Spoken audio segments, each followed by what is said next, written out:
গত বছরের ভয়াবহ বন্যার রেশ না কাটতেই আবারও বন্যার হুমকিতে ফেনীবাসী। টানা বৃষ্টি ও উজানের পানিতে ফেনীর ফুলগাজীতে মুহুরী ও সিলোনিয়া নদীর বাঁধ দুটি স্থানে ভেঙে গেছে।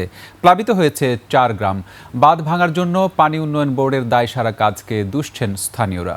ফেনী প্রতিনিধি নজরুল ইসলাম রঞ্জুর তথ্যচিত্রে ডেস্ক রিপোর্ট। একনল অ্যাডভান্সড হাইজিন সোপ, এবার জীবাণু ধুলাবালি ঘাম ক্লিন বোল্ড। ফেনীর ইতিহাসে সবচেয়ে ভয়াবহ বন্যায় গত বছর তছনছ হয়ে যায় পুরো জনপদ। 16 লাখ মানুষের এই জনপদের অধিকাংশ আক্রান্ত হন হঠাৎ বন্যায়।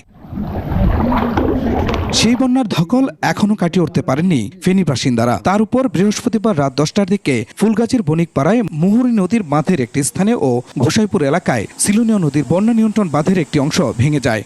সবসময় এরকমই হয় আমাদের এই গত বর্ষা সিজনে এই পরিস্থিতি, এই বর্ষায় এই পরিস্থিতি। প্লাবিত হয়ে পড়েছে উত্তর বড়ইয়া, দক্ষিণ বড়ইয়া, বণিকপাড়া, বসন্তপুর ও জগৎপুর এলাকা। একই দিন দুপুর থেকে পরশুরামের মণিপুর এলাকায় সিলোনিয়া নদীর পানি লোকালয়ে ঢুকে প্রবেশ করছে বসতবাড়িতে। ইতিমধ্যে আমাদের এলাকাগুলো পানিতে প্লাবিত হয়েছে এবং আমাদের ঘর বাড়ি মাছের ঘের সবগুলো ক্ষতিগ্রস্ত। সিলারের মাটি সরে যাচ্ছে, যে কোনো সময় এটা দুর্ঘটনা করতে পারে, পানির তলা মিশিয়ে যেতে পারে। অল্পতে বাঁধ ধসে যাওয়ার কারণ হিসেবে পানি উন্নয়ন বোর্ডকে দোষছেন স্থানীয়রা। সর্বনিম্ন মানে যে কাজগুলো হয় তারা এই কাজগুলো করে পানি উন্নয়ন বোর্ড। পানি উন্নয়ন বোর্ডেরা আসে, পানি যখন ভাঙে তখন আসে, নয়ার পরে তো আর আসে না। টেকসই বাঁধ নির্মাণ সহ বন্যা ঠেকাতে দ্রুত পদক্ষেপ নেওয়ার দাবিও তাদের।